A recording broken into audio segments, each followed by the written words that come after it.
पृथ्वी राजमार्गमा बिहानी पख सडक यात्रा गर्नुको मजै बेग्लै हुन्छ। चिसो सिरसिरे हावा अनि मुगलिन बजार काटे लगत्तै त्रिशुली किनारमा पर्ने गोर्खा र धादिङका हरियाली फाँटले देशभरका 70 जिल्ला र भारतीय पर्यटकहरू सबैको मन लोभ्याउने गरेको छ। गणेश हिमाल र पवित्र तीर्थस्थल गोसाईकुण्डबाट बगेर आएको स्वच्छ र कञ्चन त्रिशुली नदी धार्मिक र सांस्कृतिक रूपले पवित्र मानिन्छ। त्रिशुली नदी किनारका नुवाकोटको देवघाट, बेत्रावती, मलेखुको त्रिवेणी धाम, बेनीघाट, त्रिशुली र सेती नदीको दोभान, देवघाट हुँदै नारायणी नदीमा परिवर्तन हुन्जेल यी सबै पवित्र धार्मिक महत्त्वका स्थलहरू हुन्। विक्रम सम्वत 2028 देखि अमेरिकी सेनाको सहयोगमा नेपाली सेनाले गल्छीको त्रिशुली किनारबाट गरेको जलयात्राको सम्भाव्यता अध्ययनपछि आज पर्यन्त वर्षेनी स्वदेशी तथा विदेशी लाखौं पर्यटकहरूले जलयात्राको मजा लिने गरेका छन्। त्रिशुली नदी किनारमा जलयात्राकै लागि स्थापना गरिएका 1 दर्जन होटेल तथा रिसोर्टहरू सञ्चालनमा छन्। नुवाकोटदेखि मुगलिनसम्मका यी पर्यटन व्यवसायीहरूले वर्षेनी लाखौं पर्यटकहरूलाई जलयात्राको सेवा दिने गरेका छन्। नेपाल सरकारले पनि पर्यटन वर्ष 2020लाई सफल पार्न देशभरका उत्कृष्ट 100 गन्तव्य र पर्यटकीय क्षेत्रहरूमध्ये त्रिशुली नदीलाई पनि तोकेको छ। त्रिशुली नदीको किनार देशभरकै सबैभन्दा लामो राजमार्ग, दैनिक 12,000 सवारी साधनहरू गुड्ने यो राजमार्ग आर्थिक गतिविधि फस्टाएसँगै व्यापक मानवजन्य प्रदूषणको चपेटामा परेको छ। सरकारका हरेक योजनाहरू विनाशसँग सम्बन्धित छन्। विनाश बिना विकास सम्भव छैन भन्दै स्थानीय सरकारहरू अन्धाधुन्ध विनाश गर्ने प्रतिस्पर्धा गरिरहेका छन्। बरु पर्यावरण संरक्षणलाई आर्थिक विकाससँग जोड्न सकिन्छ। यस्तो नीतिलाई अवलम्बन गर्न सके जीवन र प्रकृतिको रक्षा पनि हुने र समृद्धि पनि हुन्छ। सरकारका हरेक कदमहरू पर्यावरण मैत्री र जीवन मैत्री हुनुपर्दछ। यतिखेर विश्वभर तथा नेपालमा पनि खानेपानीको मुहानहरू सुक्ने तथा भूमिगत पानीको सतह घट्दै जाने क्रम बढिरहेको छ। नेपालमा मात्रै हजारौं मूलहरू सुकिसकेको कुरा सार्वजनिक भइरहेका छन्। हाम्रा वरपर मात्रै हेर्ने हो भने पनि सयौं मूलहरू सुकिसकेका छन् र त्यसबाट गरिब तथा पिछडिएका समुदायहरू अझ पीडित बन्दै गएका छन्। नेपालका लाखौं र विश्वका 1/3 मानिसहरू आज खानेपानीको अभावमा बाँच्नु परिरहेको एक तथ्याङ्कले देखाएको छ। एकातिर नदीहरू प्रदूषित बन्दै जाने र पानीका स्रोतहरू सुक्दै जाने र अर्कोतिर ग्लोबल वार्मिङको कारणले पृथ्वीको तापक्रम वृद्धि हुँदै जाने हो भने त्यसले जीवनमा कति सङ्कट निम्त्याउन सक्छ भन्ने कुरा हामी अनुमान मात्रै गर्न सक्छौँ। आर्थिक विकासका अवसर, मानवीय सभ्यता र जीवनयापनका प्रशस्तै अवसर दिएको त्रिशुली नदीको किनार र आन्तरिक सौन्दर्यताले अरूको मन प्रफुल्ल बनाउने त्रिशुली नदी यति बेला आफै प्रदूषणको चपेटामा परेको छ। केही वर्ष अघिसम्म नदी किनार वरपरका मलिलो जग्गामा 12 महिना बेमौसमी तरकारी र अन्न बालीले झुलेको देख्दा सबैको मन आनन्दित बनाउने गरेको थियो। तर पछिल्लो समय भने यस्ता मनोरम हरियाली दृश्य बिरलै देख्न पाइन्छ। त्रिशुली नदी किनारमा सञ्चालित अवैध बालुवा खानीले यहाँको हरियाली डाँडाहरू उजाड बन्दै गएका छन्। चितवनसँगको सिमाना मौवा खोला पार गरे लगत्तै गोर्खाको घ्यालचोक र बेनीघाट चरौँदीको रमाइलो डाँडाबाट सुरु भएका अवैध बालुवा खानी अहिले जताततै फैलिएका छन्, जसले प्राकृतिक सौन्दर्यताको ह्रास गर्दै प्राकृतिक स्रोतको दोहन बढेको छ। विकास निर्माणका नाममा नदीजन्य पदार्थका व्यापारीहरूको गिद्धे दृष्टि त्रिशुली नदी र त्रिशुलीका शाखा खोलाहरू कोल्फु खोला, आग्रा खोला, बेलखु र दरिगाल, मलेखु खोलामा परेपछि अवैध दोहनले चरम लिएको छ। छिमेकी नुवाकोट र गोर्खामा पनि चरम दोहन भइरहेको छ। मकवानपुर जिल्लाका थाहा नगरपालिकाका निर्वाचित प्रमुख लगायत अन्य प्रतिनिधिहरूले पनि धादिङको आग्रा खोला मुहान क्षेत्रमा अवैध बालुवा खानीमा लगानी गरिसकेका छन्। एक अनुमान अनुसार धादिङका खोला नाला, ढिस्का तथा पहाड फोरेर दैनिक 1000 टिपरहरूले गिटी, ढुङ्गा, बालुवा तथा माटो ओसार पोसार गर्दछन्। यस हिसाबले धादिङबाट मात्रै दैनिक 10,000 घनमिटर वार्षिक 25 लाख घनमिटर स्रोतहरू उत्खनन तथा ओसार पोसार भइरहेको पाइन्छ। यो भनेको सामान्य विनाश होइन, प्रकृतिमाथिको निकै ठूलो अन्याय हो। तरकारी र लहलह अन्न फल्ने फाँटका माथिल्ला भागमा डोजरले माकुराको जालो झैँ ग्रामीण सडक खनेका छन्। अन्न बाली लाग्ने खेतमा भने निर्बाध रूपमा अवैध बालुवा खानी र बालुवा धुने फिरफिरे गिट्टी कुट्ने क्रसरहरू सञ्चालन भइरहेका छन्। हरियाली भइरहने कृषियोग्य जमिनमा सञ्चालित अवैध बालुवा खानीले प्राकृतिक सौन्दर्य त गुमेको छ नै, राजमार्गको सौन्दर्यतामा समेत व्यापक ह्रास आएको छ। उत्तिकै प्रदूषण पनि बढिरहेको छ। वातावरण प्रदूषणमा प्रतिकूल असर पुर्याउने यी बालुवा खानीहरूले राज्यलाई तिर्नुपर्ने कर पनि छली गर्दै आएका छन्। पृथ्वी राजमार्गको त्रिशुली नदी किनारबारी पारी पर्ने गोर्खाको घ्यालचोकमा सञ्चालित 8वटा ठूला खानी र चरौदी छेउछाउ गजुरी, गल्छी, थाक्रे, आग्राखोला, सिद्धलेक तर्फका अवैध खानीहरूबाट टिपरहरूले राजधानी काठमाडौँमा दैनिक रूपमा बालुवा ढुवानी गर्दै आएका छन्। राजधानी छिर्ने मुख्य सडक पृथ्वी राजमार्ग यिनै टिपरहरूका कारण दिन प्रतिदिन असुरक्षित र जीर्ण बन्दै गएको छ। चिसो बालुवा बोक्ने टिपरबाट पानी चुहिँदा सडकको पिच चाँडै उब्किने तथा भार क्षमता बढी हुँदा सडक भत्किने समस्या भएको सम्बन्धित निकायका अधिकारीको भनाइ छ। खानी सञ्चालकहरूले खानीसम्म पुग्ने शाखा सडक निर्माण पनि सम्बन्धित निकायको स्वीकृति बेगर आफू खुसी निर्माण गरेका छन्। प्रदूषण तथा प्राकृतिक विनाश बढाउने गरी निर्माण भएका यस्ता सडक बन्द गर्न गराउन सरोकारवाला स्थानीय तहहरू, जिल्ला प्रशासन र प्रहरीलाई सडक विभागले पत्राचार गरे पनि कुनै सुनवाई भएको छैन। त्रिशुली कोरिडोरका गोर्खाको घ्यालचोक र धादिङको धुसामा तामा खानी रहेकोले अन्य कुनै पनि खानीको उत्खनन नगर्न खानी विभागले लेखेको पत्रलाई स्थानीय तहले बेवास्ता गरेका छन्। स्थानीय तहले आन्तरिक स्रोत जम्मा गरेर स्थानीय विकासमै खर्च गरिरहेको बताउँदै यदि यस भेकमा तामा खानी नै भए बालुवा खानी रोक्ने गोर्खा गण्डकी गाउँपालिकाका अध्यक्ष होम बहादुर राणा मगर बताउनुहुन्छ।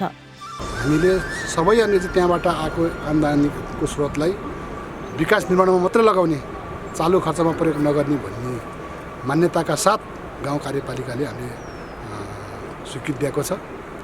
यदि राज्यबाट खानी विभागबाट त्यो किसिमको तपाईँको अनिको चाहिँ एरियामा तामा खानी छ, त्यो तामा खानीको लागि काम गर्नुपर्ने भएको कारणले गर्दाखेरि तपाईँहरूको व्यवसायको अनिको चाहिँ अहिले भएको अनिको चाहिँ बालुवा खानी चाहिँ रोक्नु भन्ने किसिमको चाहिँ आदेश भयो भने हामीले त्यसलाई अनिको चाहिँ रोक्छौँ। र यति कुरा के हो भने हामीले बालुवा त्यहाँको अनिको चाहिँ भूकम्पबाट पुनर्निर्माणको लागि सहज होस् भनेर गण्डकी गाउँपालिकामा रहेको बालुवा देशभरि अनिको चाहिँ जहाँ जहाँ अनिको चाहिँ आवश्यकता छ त्यो ठाउँमा एउटा अनिको चाहिँ कार्यविधि बनाएर पठाएको छ। हामीले तामा पठाएको छैन। यदि तामा खानी छ भने हामीलाई त बालुवा पठाउनुभन्दा तामाको अनिको चाहिँ उसमा झन् फाइदा हुन्छ गाउँपालिकालाई। त्यसले उत्खनन गर्नुको लागि गाउँपालिकाले के सहयोग गर्नुपर्छ हामी सहयोग गर्न तयार छ। वातावरण संरक्षणका जिल्लास्थित अभियन्ताहरूले लिखित उजुरी दिएपछि अवैध रूपमा सञ्चालित बालुवा खानी, क्रसर र बालुवा धुने बाँस उद्योगप्रति पछिल्लो समय अख्तियार दुरुपयोग अनुसन्धान आयोगले चासो देखाए पनि कुनै कारबाही अगाडि बढेन। आयोगले राजधानी काठमाडौँ उपत्यकासहित छिमेकी जिल्लाहरू धादिङ, नुवाकोट, ललितपुर, काभ्रे, मकवानपुर, सिन्धुपाल्चोक लगायतका 8 जिल्लाको क्रसर र बालुवा धुने बाँस उद्योगप्रति विशेष चासो लिँदै तत्काल अनुगमन गरी त्यसको रिपोर्ट दिन सङ्घीय मामिला तथा सामान्य प्रशासन मन्त्रालयलाई निर्देशन दिएको छ। ती उद्योगहरूले कानुन विपरीत काम गरेर कर समेत छली गरेको बारम्बार उजुरी परेपछि अख्तियारले मन्त्रालयलाई नै आफ्नो जनशक्ति खटाएर अनुसन्धान गरेर प्रतिवेदन दिन भनेको छ। क्रसर र बालुवा धुने उद्योगले मापदण्ड, नियम तथा विनियम उल्लङ्घन गरी दीर्घकालीन रूपमा प्राकृतिक विपत्ति ल्याउने प्रयास गरेको भन्दै अख्तियारले सामान्य प्रशासन मन्त्रालयलाई अनुगमनका लागि निर्देशन दिएको हो। तैपनि सो निर्देशनहरू कार्यान्वयन भएका छैनन्। जिल्लामा धेरै बालुवा तथा ढुङ्गा खानी अवैध रूपमा सञ्चालन हुँदा पनि सरोकारवाला निकाय मौन बस्दै आइरहेका छन्। दैनिक करोडौँ रुपैयाँको कारोबार गर्ने र प्राकृतिक सम्पदाको दोहन गर्ने अवैधानिक ढुङ्गा तथा बालुवा खानीको अनुगमन र नियन्त्रणमा सरकारी निकायले चासो दिएका छैनन्। झारा टार्ने खालको अनुगमन हुँदै आएको छ। धादिङ जिल्लाको त्रिभुवन राजपथ र पृथ्वी राजमार्ग आसपास क्षेत्रमा सञ्चालित 34वटा क्रसर, बालुवा धुने फिरफिरे र त्रिशुली किनारमा पर्ने गोर्खा गण्डकी गाउँपालिका, धादिङका बेनीघाट, गजुरी, गल्छी, थाक्रे, सिद्धलेकका अवैध बालुवा खानीहरू गैरकानुनी ढङ्गले सञ्चालन भइरहेका छन्। हाल धादिङ र मकवानपुरको थाहा नगरपालिका वडा नम्बर 8 सिमाना बाहुन गाउँस्थित ग्रामीण सडकसँगै जोडिएर जन्ती बस्ने डाँडामा ठूलो अवैध खानी सञ्चालन गरिएको छ। स्थानीय विष्णु थापा र खानी नजिकैका सापकोटा थरका व्यक्तिले सो खानीबाट दैनिक 120 देखि 150 खेपसम्म काँचो बालुवा बेच्ने गरेका छन्। प्रति टिपर 1400 रुपैयाँमा बिक्री भएको उक्त बालुवा 2 किलोमिटर तल अर्चले स्थित फिरफिरेमा पखालेर काठमाडौँ र थाहा नगरपालिकाको पालुङ, पिस्टुङ, चितलाङमा 27,000 प्रति टिपर बिक्री हुन्छ। रसिद अनुसार गत कार्तिकदेखि माघ 9 गते अपराह्न 3,164 फिट बालुवा बेचेको देखिन्छ। आग्रा खोलामा यतिखेर अवैध बालुवा खानी र अवैध ढुङ्गा खानी सञ्चालनले समेत व्यापक प्रदूषण गरेको छ। मजदुरहरूले मात्र ढुङ्गा निकाल्ने यो खोलामा अवैध बालुवा खानी र बालुवा धुने उद्योगहरू सञ्चालन भएपछि 12 महिना पानी धमिलो भई महादेव बेसी स्थित महेश खोलाले त्रिशुली नदीसम्म प्रदूषण बढाएको छ। अत्यधिक दोहनको कारण आग्रा खोलामा मात्रै होइन, महेश खोलाले त्रिशुलीमा समेत माछा, गङ्गटा, सर्प लगायतका अन्य जलचरमा प्रत्यक्ष असर परेको छ। खोलामा चाहिँ गिटी बालुवा झुक्नाले चाहिँ त्यस्तो माछा अनि त्यस्तो भेगुदाहरू गरेर गउँडा चाहिँ केही चिज पनि पाइँदैन। सबै यो उसले गर्दाखेरि उठान भइरह त्यो सबै गिटी बालुवा सबै निकाल्नाले त्यो केही पनि त्यस्तो चिजहरू बस्न सकेको छैन, आफै लोप हुँदै गएको छ। जिल्ला विकासले वातावरणीय प्रभाव मूल्याङ्कन गरी आग्रा खोलाबाट कुनै उपकरणहरू प्रयोग गर्न नपाइने गरी ढुङ्गा निकाल्न अनुमति दिएको छ। मजदुरहरूले पनि यो खोलामा डोजर, स्कार्भेटर लगायतका उपकरणहरू खोलामा प्रवेश गर्न सक्दैनन्। तर दैनिक हजारौँ मजदुरहरूले 16 किलोमिटर खोलामा खनिएर सञ्चालन गरेका जिल्लामा सञ्चालन गरेका 29,000 क्रसर उद्योगहरूले 7,000 मा छन्। आग्रा खोलामै 4वटा अवैध क्रसर उद्योगहरू सञ्चालनमा छन्।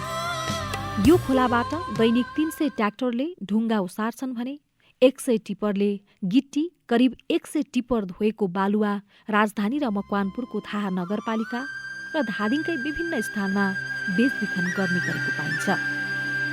अवैधानिक रूपमा सञ्चालित यस्ता उद्योगहरूले त्रिशुली नदी दूषित मात्रै होइन, संरचना समेत बिग्रेको छ।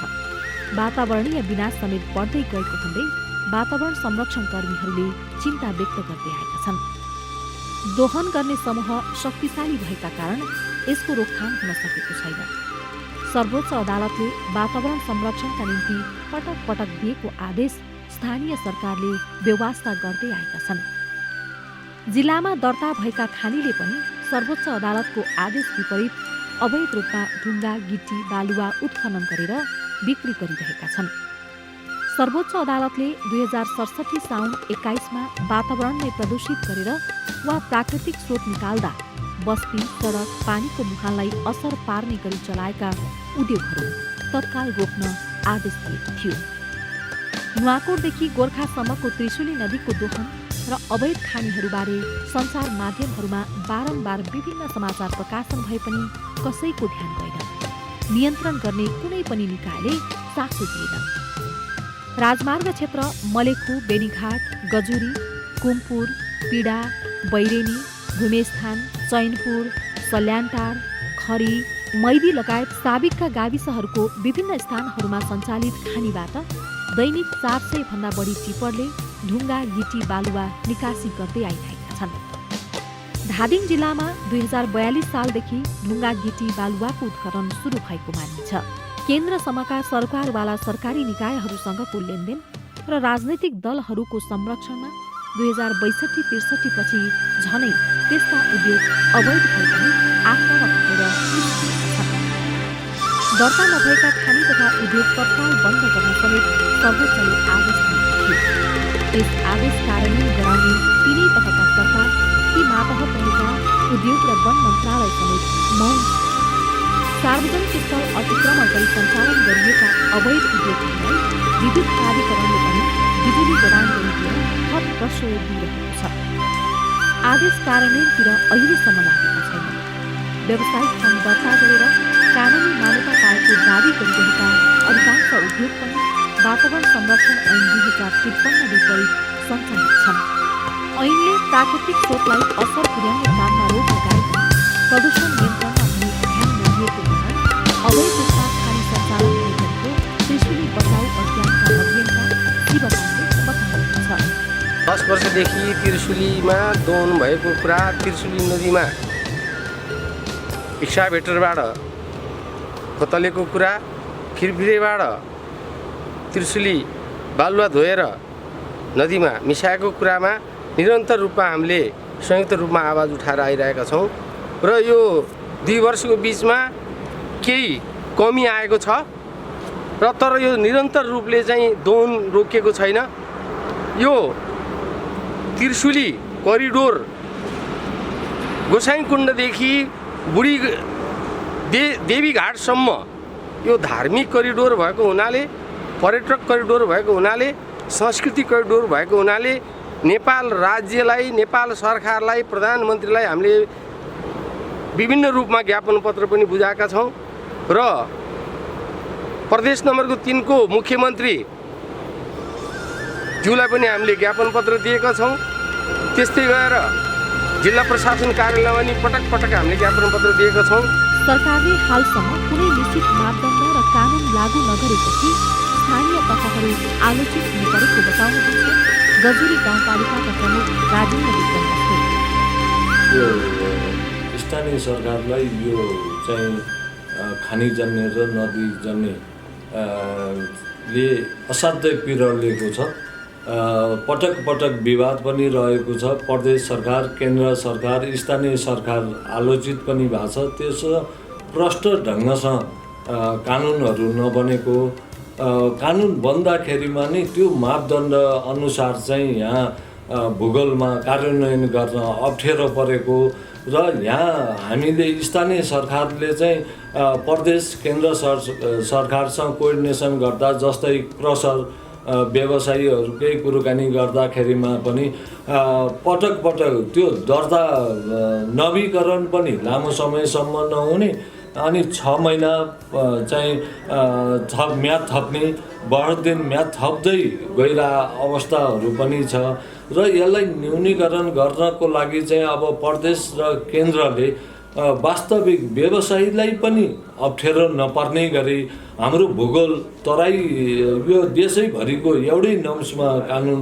बनिराखेको छ भने तराईमा त त्यो नम्समा सम्भव रहला, तर पहाडी बेल्टमा त्यो चाहिँ लागू हुन असाध्यै कठिन भएको कारणले गर्दा भूगोल र चाहिँ भूगोललाई मध्यनजर राखेर प्रदेश र केन्द्रले कानुन बनाउँदाखेरिमा नि त्यहाँ सहज ढङ्गसँग चल्ने वातावरण पनि बनाउने, एकातिर व्यवसायी पनि चाहिँ माफिया चोर फटामा गनिराखेका छन् भने अब त्यसलाई व्यवस्थापन गर्नलाई स्थानीय सरकार देख्दाखेरिमा केन्द्र र प्रदेशले चाहिँ त्यो सम्पूर्ण गर्ने, त्यसको चाहिँ काम कर्तव्य गर्ने भन्ने स्थानीय सरकार भनेर चाहिँ कुरो आउँछ। तर स्थानीय सरकारले त्यहाँ रोक्दानी प्रदेश र केन्द्रबाट यहाँ थपेर आउँछ। त्यो कारणले गर्दाखेरि हामीलाई अलिकति अप्ठ्यारो परिस्थिति छ। केन्द्रीय तथा प्रदेश सरकारले विकासमा आधारित सम्पूर्ण पदार्थ र विभिन्न पदार्थको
1972 साल साउनको निर्णय पश्चात कुनै पनि कसरतसँग सम्बन्धित चाहिँ उद्योगहरू नवीकरण नभएको अवस्था र त्यो अवस्थामा पनि हामीले विभिन्न चाहिँ सञ्चार माध्यमबाट दोहन भइरहेको अवस्था सुनिरहेका छौँ। यसलाई व्यवस्थापन गर्नको लागि पछिल्लो समय नेपाल सरकारले एउटा अनुगमन समितिको संरचनामा परिवर्तन गरेको छ, नीतिगत रूपमा संरचनामा परिवर्तन गरेको छ। यो जिल्ला समन्वय समितिलाई जिम्मेवार बनाएको छ भने स्थानीय सरकारहरूलाई यसको चाहिँ सम्पूर्ण ठेकाको प्रयोजनलाई स्थानीय सरकारलाई जिम्मेवार दिएको छ र पछिल्लो समयमा स्थानीय प्रशासनको भूमिका जिल्ला समन्वय समितिलाई अनुगमनको जिम्मेवार दिएपछि केही कमी भएको हो र यति हुँदाहुँदै पनि स्थानीय प्रशासनको भूमिका चाहिँ कहिल्यै पनि कम चाहिँ हुँदैन। कानुनी रूपमा चाहिँ हेर्ने हो भने ठ्याक्कै रूपमा अनुगमन समितिमा स्थानीय प्रशासन चाहिँ सदस्यको रूपमा रहन्छ र यसको सुधारको लागि हेर्ने हो भने चाहिँ जहाँ पनि प्रहरी प्रशासनसँग स्थानीय प्राकृतिक स्रोत ढुङ्गिटी बालुवाको उत्खनन चाहिँ जोडिएको अवस्था छ र यसलाई व्यवस्थापन गर्नको लागि नीतिगत रूपमा पहिलो नम्बरमा यो कानुन बन्नुपर्छ। यो सार्वजनिक निर्माणको लागि पनि जरुरी छ, व्यक्तिको निजी निर्माणको लागि जरुरी छ। हरेक ठाउँमा चाहिँ प्राकृतिक स्रोत ढुङ्गिटी बालुवा चाहिन्छ। यसको व्यवस्थापनको लागि पहिलो नम्बरमा कानुन बनाउनुपर्छ। यो चाहिँ मलाई लाग्छ सङ्घीय सरकारले नै यो कानुनको निर्माण गर्नुपर्छ नम्बर 1, जसले स्पष्ट रूपमा चाहिँ हाम्रो जुन नेपाल सरकार मन्त्रिपरिषदको 72 को मापदण्ड छ त्यो मापदण्डलाई चाहिँ रिभाइज गर्नुपर्छ भने देखेका जति पनि जटिलता छ त्यो जटिलताको अन्त गर्नलाई एउटै मात्रै नीतिगत उपाय भनेको कानुनको निर्माण हो। प्रदेशले होइन, यो सङ्घीय सरकारले कानुन निर्माण गर्नुपर्छ र यसमा हामीले बेला बेला सुरक्षा समितिको बैठकहरू पनि भन्ने गरेका छौँ। अब चाहिँ कानुन बन्नुपर्छ। सङ्घीय सरकारले चाहिँ यो प्राकृतिक स्रोत स्थानको दोहन उत्खनन सम्बन्धी चाहिँ कानुन निर्माण हुनुपर्छ भन्ने हाम्रो पहिलो माग हो। यो नै प्रभावकारी उपाय हो। दोस्रो कुरा चाहिँ अनुगमन समितिले हेर्ने हो भने जिल्ला समन्वय समिति त्यो पनि स्टार हुनुपर्छ। जिल्ला समन्वय समितिले नै अब प्रारम्भिक रूपमा चाहिँ प्रारम्भिक बाटो परीक्षण गर्नको लागि TOR दिन्छ, उसको इन्जिनियर गएर चाहिँ त्यो प्रतिवेदन तयार गर्छ र जिल्ला समन्वय समितिले नै त्यो आइई चाहिँ एप्रुभ गर्छ। अनि त्यसपछि त्यही भित्र चाहिँ 4 जना प्रहरी सभापति, प्रमुख भनौँ, जिल्ला समन्वयको प्रमुख, उपप्रमुख, त्यहाँको इन्जिनियर र सदस्य सचिव चाहिँ समन्वय अधिकारी हुन्छ। 4 जना पद चाहिँ त्यही हो। र अर्को कुरा चाहिँ के हो भने जब यो चाहिँ विशुद्ध मलाई लाग्छ राजनीतिक भन्दा पनि प्रशासनिक रूपमा चाहिँ त्यो जिम्मेवार दिनु पर्थ्यो। हिजो पहिला चाहिँ जुन सिडिओको अध्यक्षतामा चाहिँ त्यो जिम्मेवारी दिएको थियो, प्रशासनिक जिम्मेवारी दिएको थियो, त्यो बेला चाहिँ प्रभावकारी हुन्थ्यो र प्रशासनिक रूपमा चाहिँ बस्दाखेरि एकैचोटि तात्काल निर्णय हुन सक्थ्यो। अहिले चाहिँ अलिकति चाहिँ राजनीतिक रूपमा चाहिँ नेतृत्व भइसकेपछि यो जटिलता देखिएको छ। भनेपछि एउटा चाहिँ कानुन नीतिगत रूपमा कानुन बन्नुपर्छ। दोस्रो कुरा चाहिँ जुन अनुगमनको व्यवस्था गरेको छ त्यो अनुगमनको संरचना चाहिँ विशुद्ध प्रशासनिक रूपमा जिम्मेवारी दिनुपर्छ। यसको सोल्युसन चाहिँ त्यही मात्र जस्तो मलाई लाग्छ। अहिले घना बस्तीबाट 1 किलोमिटरको दूरीमा यस्ता उद्योगहरू सञ्चालन गर्न पाइने व्यवस्था गरिएको छ। पहिले खोला किनाराबाट 500 मिटर टाढा यस्ता उद्योगहरू सञ्चालन हुनुपर्ने भन्ने उल्लेख भए पनि अहिले पहाडमा मुख्य नदीको 150 मिटर, सहायक नदीको 100 मिटर, पहाडमा र भित्री मधेसमा यसलाई 200 मिटर र 100 मिटर कायम गरिएको छ।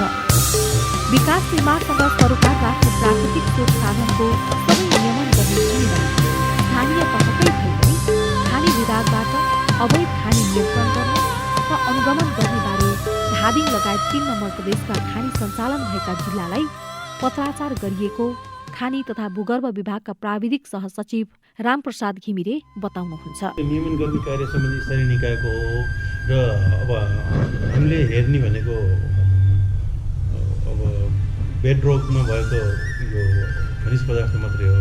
अब नदीजन्य एउटा निकालिएको चाहिँ उहाँ सम्बन्धित स्थानीय तहहरूले नै उहाँहरूले आइई EIA के गर्नुपर्छ त्यो गरेर उहाँहरूले चाहिँ ठेकापट्टाबाट दिने गर्नु छ। तर त्यसमा हाम्रो केही भूमिका हुँदैन र अवैध तरिकाले गर्ने यताउति चाहिँ हामीले चाहिँ धेरै पटक यही भनौँ यही काठमाडौँ वरिपरिका जिल्लाहरूमा काभ्रेपलाञ्चोक, सिन्धुपाल्चोकदेखि लिएर धादिङ, नुवाकोट, यो सबै मकवानपुर, यो सबै जिल्लालाई हामीले पटक नै यो यहाँले भनेको कुराहरूलाई रिल गरेर हामीले पत्रचार गरिरहेका छौँ। राज्य स्रोत र प्राकृतिक स्रोतको दोहन गरेर आफू बन्ने तर देश र समाजलाई डुबाउने गर्ने पनि आजको हाम्रो मुख्य हो। नदीलाई सम्पदा नदीको रूपमा घोषणा गर्नुपर्छ। नदीको समग्र अध्ययन गर्नुपर्छ। अन्धाधुन्द नदी उत्खनन र नदी धमिलो बनाउने कार्यलाई रोक्न निश्चित मापदण्डको आधारमा छडीजन्य कच्चा पदार्थका उद्योगहरू सञ्चालन गर्न दिइएको छ। अवैध खानी र उद्योगहरूलाई प्रतिबन्ध लगाइन्छ।